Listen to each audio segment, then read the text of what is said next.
Hey there, everyone, and welcome to the new revised kind of high school highlight podcast for Bahakel Sports. It was a 704 high school highlight podcast. We're now calling it Game On. I'm Jeff Taylor. That's Jack Taylor, and we just wanted to start bringing you guys a podcast that in the past we had guests, and we'll still have guests on, but we wanted to talk a little bit more about all the stuff that was going on high school sports in the Queen City, which is a ton. There's so much. And, I mean, every year it seems like they add a new school. Right. There's going to be a new conference, a lot more competition no matter what the sport is. So there's just way too much to cover to just do it on TV or do digitally. You kind of do it every way that you can. So, of course, we want to tell everybody, and you know more than I do, what is it? Follow. You follow anywhere that you get your podcasts. Right. Subscribe, and you can also on our website, YouTube, everything like that. But yeah, anywhere you get your podcasts, you can find to be able to listen to the Game On podcast. And our game plan is we'll put this out once a week, near the beginning of the week. So what we'll do is kind of recap some of the action from last week. We'll talk about this upcoming week, any special stories that we might have. And for all you high schoolers out there or coaches or parents, if you have a cool story, make sure you hit us up. Absolutely. You contact us and let us know anything you got going down. We'd love to kind of, because sports to me is, it's the X's and O's, but it's also telling the stories. Absolutely. And there's so many great stories out there. So while we want to give you the results and standings and all that, we want to tell the stories of all the great, teams, great athletes, bands, coaches, cheerleaders, whatever it is. And a lot of times, some of those stories, they transcend larger than just, a minute and a half in our nightly news. So right. Especially if it's one where you think it might be better off to talk about in a longer format, we want to do that. But also, if you do have ideas of things you want us to talk about or, stories you want us to tell, things that you think that would be interesting to the rest of the people, let us know. We could do that to be able to put it on our news as well, website, social media, what have you. There's just a lot of different ways that you can tackle it, for lack of better words. Yeah, exactly. Tackle's a good word. I like that. That's fine. So it's hard to believe we're already, week 6 coming up in terms of sports in the fall. So let's, start with high school football because that's what we do. And for you folks out there watching, every Friday night, 10:30 on WCCB, you can catch the Blitz. It's year 2 of it. Jack and I, we hit 4 or 5 games in our area, bring you all the latest scores and the updates we have. So make sure you check that out every Friday night at 10:30. We love doing that. But when we talk about football, and, we start with 4A, and we mention every time on the Blitz as we see them, undefeated, the Weddington Warriors. Coach Capone, he has that team rolling. I'm not surprised. No, they have a ridiculous front 7 on defense, so it's hard to score points against them. And, everyone thought that they were going to be just as good as they were last year. They barely lost any talent. You could see even when their quarterback went down, next man up, ready to go, running back goes down. You saw it in the Providence Day game, and that was really where it was okay, they're going to be legit this season. Yeah, when they won that first game, and I think it was only a 1-score game though, correct? I think 13-7, something along those lines. You're going against Providence Day, who we can talk about also. You're number 1 recruit in the nation, and David Sanders. You know what Coach Greer is going to bring to the table to get that win and to get the season started like that. They made a statement week 1, so it's not surprising. And is anybody going to beat them? We'll talk about that in a second. But this coming Friday night, they play a team called Westside, and I do believe out of South Carolina, 4-0. I don't know a whole lot about them. I was looking at some of their stats earlier, but they seem to be well-balanced. They kind of remind me of Weddington in terms of well-balanced offense. Haven't get up a lot of points, but just when you have a well-balanced offense and you could go to either one, you're going to be pretty stout. Absolutely. And you can ask, all of the other teams around that have had to play South Carolina schools. It's hard to go either to South Carolina or have South Carolina come to you and win. You think of, Ballantyne Ridge, Fort Mill. You think of Butler Irmo. Right. You think of Northwestern Huff. All South Carolina teams overpowering those, programs in North Carolina. So we got a chance to see Westside at the beginning of the season in the Turf Kings Classic. Right. See what they were about. South Carolina ball is a bit different out there. They have 5A. It's a bit of a preview as to what we're coming to. Is what, it's going to look like next season when they get to up to 8A. 8A. I don't know. That kind of waters it down for me when you have that many, when you go that route. But I don't know how I don't know what problems it solves. I think that they tried to do so to alleviate some of the elongated postseason, specifically for football. Because, let's be honest, it's a football-minded decision, but that's where I think it does kind of show that some of the other sports get pushed to the wayside a little bit. Right. You don't see how it affects those other sports. Right. To have, you look at where the roster sizes aren't that different. Like basketball, it's a much different thing to have. So I think, while it is necessary for football, they try to. I mean, where I was in West Virginia, you had 16 teams in the whole bracket. Right. That was the entire playoff for the entire state. Right. And whereas here it's 32. Right. It's 64. Right. It's what, 5 weekends almost? And the brackets are March Madness sized. Right. So I think that it will try to, Which it waters down the field a little bit. I mean, there are teams that get in, and we've known it because we've lived here for a while and stuff like that. In terms of, you get some teams that, do you really deserve to be there?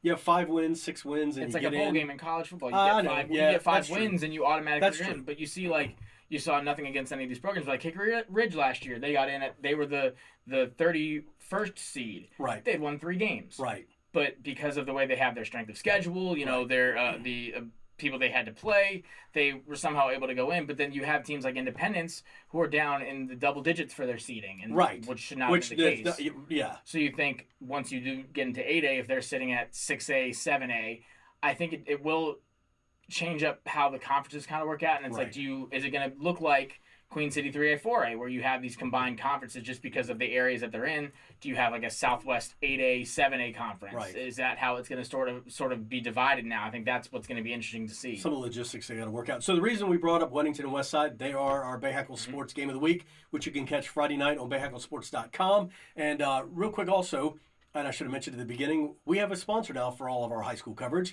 and it's 988lifeline.org. You can call, text, chat, 988 24/7. If you need help, reach out. Mental health is so important nowadays, so what a great sponsor to have on board. Love that they're on board, that they're out to help people. So if you need any type of help like that, check out 988lifeline.org. And we thank them for coming on as a sponsor for the podcast, for the Blitz, and pretty much everything we do for high school. It's pretty important. Absolutely. I mean, you talk about high school and high school sports. Right. Mental health should be first and foremost what they are, worrying about. And it's a lot of pressure on, like, a lot of these athletes. Especially when you talk about now NIL transferring. And the game is the game is amped up so much from when when I was growing up. We didn't football wasn't 24/7 all the time. We did our football season. We were done until the following August. But now it's you get out and it's all of that. It's the Zoom meeting. It's the meeting every day. It's the off-season workouts and stuff. And it's kind of crazy. Not to mention the dual sport athletes. They're playing basketball too. Their season never ends. So it's always good to have that kind of emphasis put on mental health as well. Absolutely. Glad to have them on board. Once again, that's 988lifeline.org. Check them out. So Weddington, we know how tough they are. And we've talked about a couple of times on the Blitz and stuff. Who stacks up? I mean, the first one that comes to mind is Independence. Yeah, I mean, for me, they're going to be about the only team I think that can actually go toe-to-toe with them. I think they're on a collision course. And it's what it was last season. It's what it's going to be this season, especially with, Butler's trying to get, shake the dust off. Right. It's so very hard. And even if it's a storied coach like Glenwood Farabee, it doesn't matter. Coming into a system, it's so hard to change things up midway through, especially for some of those juniors and seniors. So Butler is, at a standstill right now. Catholic's going through the same thing. Right. Their third head coach in the same amount of years. Right. So that doesn't matter how talented you are. That's always going to put some sort of it's going to be tough to do so. I think that if it's going to be anybody, it's going to be someone who comes from the other side of the bracket. Right. That you're going to see, like you saw last season. But even a team like it was Weddington and Hoggard couldn't stand a chance again. And maybe you see like a Reedsville or someone like that. But Independence is pretty much the only shot in terms of getting in this side of the bracket, in my mind. Maybe if, the only one I can see, and it depends upon how their season was, I think Mooresville has looked really, really strong. Agreed. And then if anybody else, it's going to be interesting to see. Huff has had they've put some tough non-conference talent, against these teams. Agreed. So it could be someone out of the Queen City 3A, 4A, but that is just such a competitive conference in itself. By the time any of those teams get to the playoffs, I mean, they've had to run through a gauntlet of West Charlotte, West Meck, Huff, Chambers, depending upon which one of them we're talking about, had to run through 3 of those 4 before they got to the playoffs. When I looked at, before we got going, I looked at Independence schedule and Weddington's schedule, and I'm not sure there's a loss on any of them for what they have remaining. I think that they both run the table. And so for me, and the culture and the program that DJ McFadden has built. Going back, I mean, he was a student with when Tommy Knox was there coaching. Yeah. Tommy Knox. He's come in and he's brought the big eye. Yeah. He's brought him back to Providence. So just the one coach who has made such a big difference. But I think if there was a week that you could see something happen, it would be this week. This might be one of their toughest matchups to date With Catholic. I mean, they went to Crest and almost came out with a win, right. which is a tough thing it's to do. It's a tough environment to play. Even with having their head coach not be their head coach anymore, retiring and right. the next man up at the helm, that's still a tough thing to do with Jim Sosabe not being there anymore. But that's a tough environment to play. They went up against Providence Day and held their own for a while there, and so they have a tough program as well. So I think if it's anybody, I think it could be them off the top. I don't think it'll be Butler. I don't think it'll be anybody else in that conference that will hold their own with them. But if it's going to be anybody, I think this is going to be their toughest matchup to date. And big props to Crest. Have you ever been out there? They go hog wild. I mean, they shut the town down, and it's wall to wall people. Yeah. I was stunned. I think I went out there for a playoff game last year. Mm-hmm. Was just blown away. The Crest. What's the other team who won the state title for the 3A?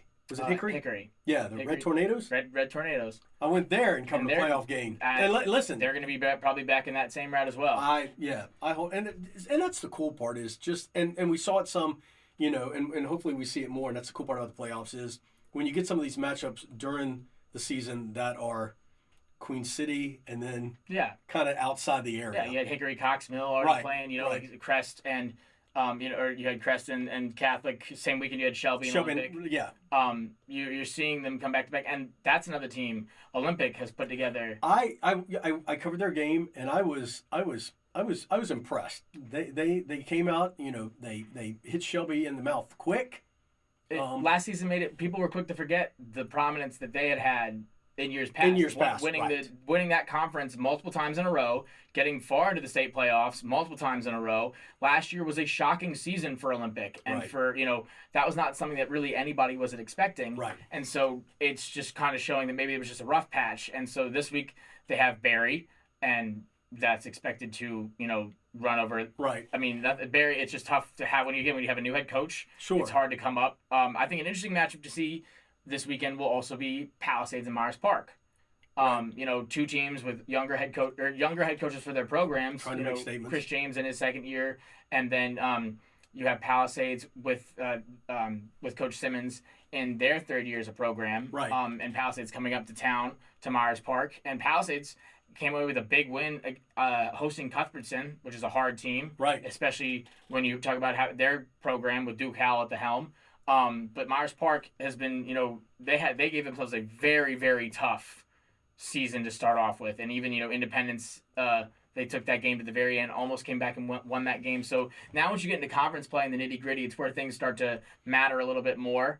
But I think there's a lot of good matchups around. And then you say, all right, well, conference play is happening in football, but that also means that conference play is happening and has been happening for, you look at soccer, you look at volleyball. Right. Yep. A lot of these other sports that are going on in the fall, because it's not just football. There's a lot more action going on as well. Right. Yeah. No. Like I was looking at the schedule this week, and we're going to try to get out to a couple games. But I was looking at Valentine Ridge, the new school. Mm-hmm. They're hosting AK this week in volleyball. That's tough. But the interesting part is, and we hope to go out there and talk with the coach out there at Valentine Ridge. But just the competition is so intense that do you come in as a new school? And what's your mentality in terms of, when I talked to their football coach, it was like, we just want to be a presence and we just want to kind of grow. Yeah. It's all a process.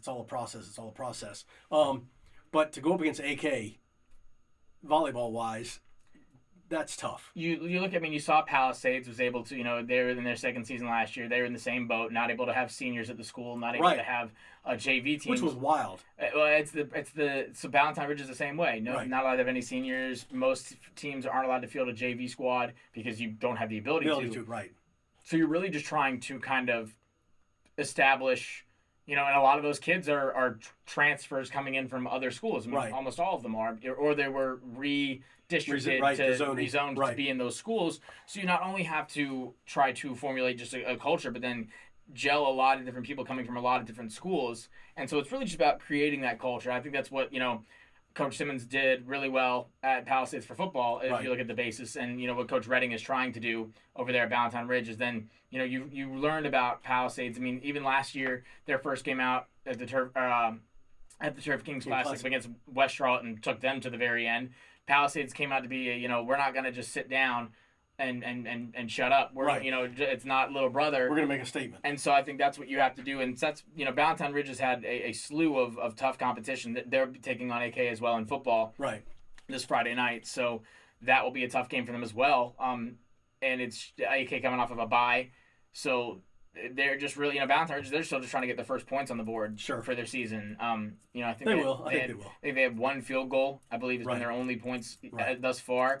But it's tough when you don't have any seniors. I mean, it shows you just how big that presence of leadership has on high school sports. It's not, you can have raw talent, you can have, a young mindset and a new way of attacking things, but if you don't have leadership, it's all for naught. So I think when you get to some of the smaller rostered sports, like a volleyball or like a soccer, tennis, it doesn't have as big of an impact. Right.